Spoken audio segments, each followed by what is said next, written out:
یا ایھا الذین آمنوا، اے ایمان والو، اللہ کا پیغام مومنوں کے نام۔ الحمدللہ رب العالمین والصلاة والسلام علی سید المرسلین، اما بعد فاعوذ باللہ من الشیطان الرجیم، بسم اللہ الرحمن الرحیم۔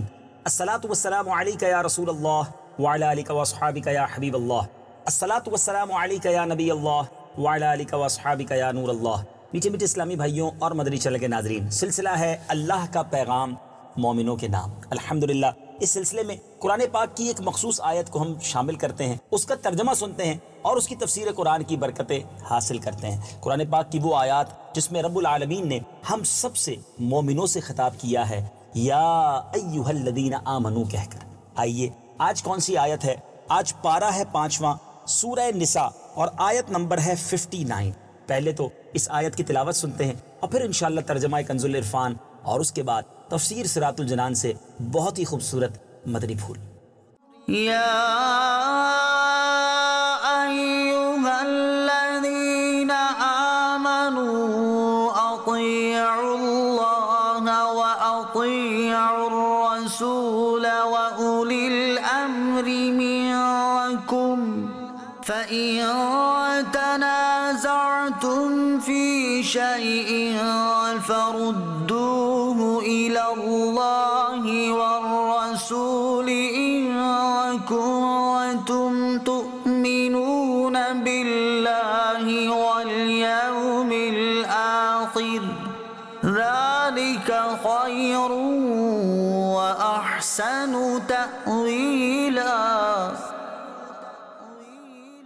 ترجمہ کنز العرفان۔ اے ایمان والو، اللہ کی اطاعت کرو اور رسول کی اطاعت کرو اور ان کی جو تم میں سے حکومت والے ہیں۔ پھر اگر کسی بات میں تمہارا اختلاف ہو جائے تو اگر اللہ اور آخرت کے دن پر ایمان رکھتے ہو تو اس بات کو اللہ اور رسول کی بارگاہ میں پیش کرو، یہ بہتر ہے اور اس کا انجام سب سے اچھا ہے۔ سبحان اللہ۔ اب آئیے تفسیر صراط الجنان سے اس آیت کے تحت چند مدنی پھول سنتے ہیں۔ وَأَطِيعُوا الرَّسُولَ، اور رسول کی اطاعت کرو۔ یہاں اس آیت میں رسول اللہ صلی اللہ تعالی علیہ وسلم کی اطاعت کا حکم دیا گیا ہے، کیونکہ رسول اللہ صلی اللہ تعالی علیہ وسلم کی اطاعت اللہ عز و جل کی اطاعت ہے۔ حضرت ابو ہریرہ رضی اللہ تعالیٰ عنہ سے روایت ہے اور یہ بخاری شریف کی حدیث ہے کہ حضور پرنور صلی اللہ تعالی علیہ وسلم نے ارشاد فرمایا، جس نے میری اطاعت کی اس نے اللہ کی اطاعت کی، اور جس نے میری نافرمانی کی اس نے اللہ عز و جل کی نافرمانی کی۔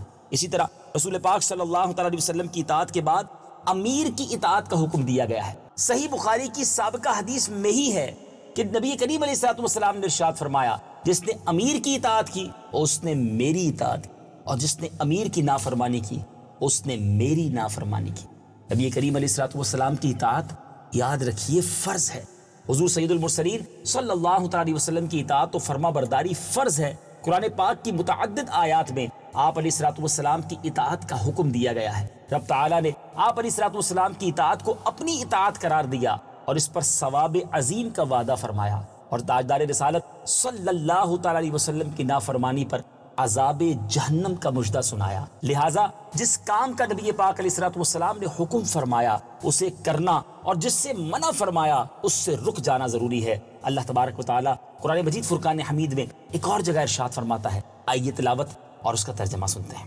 وَمَا آتَاكُمُ الرَّسُولُ فَخُذُوهُ وَمَا نَهَاكُمْ عَنْهُ فَانْتَهُوا وَاتَّقُوا اللَّهَ إِنَّ اللَّهَ شَدِيدُ الْعِقَابِ۔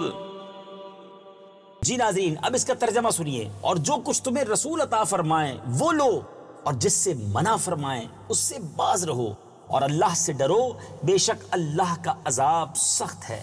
حضرت ابو موسیٰ اشعری رضی اللہ تعالیٰ عنہ سے روایت ہے کہ حضور پرنور صلی اللہ تعالیٰ علیہ وسلم نے ارشاد فرمایا، میری اور اس چیز کی جس کے ساتھ اللہ تعالیٰ نے مجھے بھیجا مثال اس شخص کی سی ہے جو اپنی قوم کے پاس آ کر کہنے لگا، اے میری قوم، میں نے اپنی آنکھوں سے ایک لشکر دیکھا ہے، میں واضح طور پر تمہیں اس سے ڈرا رہا ہوں، اپنی نجات کی راہ تلاش کر لو۔ اب ایک گروہ اس کی بات مان کر مہلت سے فائدہ اٹھائے اور راتوں رات وہاں سے چلا گیا۔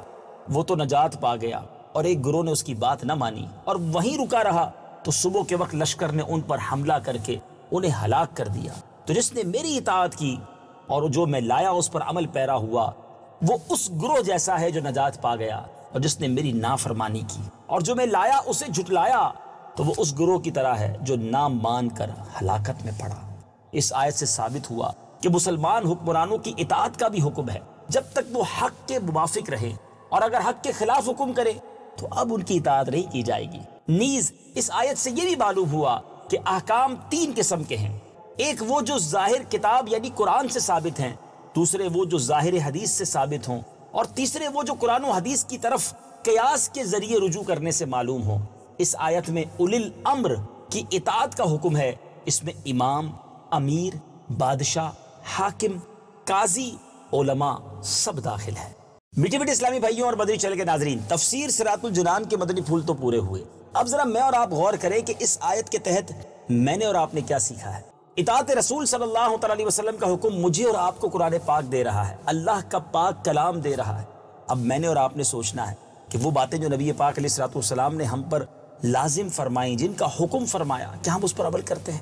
میرے آقا علیہ السلام نے فرمایا جس کا مضمون ہے نماز میری آنکھوں کی ٹھنڈک ہے، کیا آج مسلمان نماز پابندی سے پڑھتا ہے؟ نبی پاک نے جھوٹ بولنے سے منع فرمایا، مسلمان وہ مسلمان نہیں جو دھوکہ دینے والا ہو۔ کیسے کیسے فرامین موجود ہیں، مگر آج کتنی ایسی زندگی کی باتیں ہیں، ایسے زندگی کے کتنے کام ہیں جو ہم نبی پاک علیہ السلام کے حکم کے خلاف کر رہے ہیں۔ غور کیجئے، قرآن مجھے اور آپ کو نبی پاک کی اطاعت کا حکم دے رہا ہے، اور ہم نے وہ حدیث پاک بھی بخاری شریف کی سن لی کہ جس میں نبی پاک علیہ السلام نے فرمایا کہ جس نے میری اطاعت کی اس نے رب کی اطاعت کی، اور جس نے میری نافرمانی کی اس نے رب کی نافرمانی۔ غور کیجئے، زندگی کا حاصل، زندگی کا مقصد یہ بنانا ہوگا کہ نبی پاک علیہ السلام کی اطاعت کی جائے، انہوں نے جو احکام دیے اس پر عمل کیا جائے، جن چیزوں سے روکا اس سے مجھے اور آپ کو رکنا ہے۔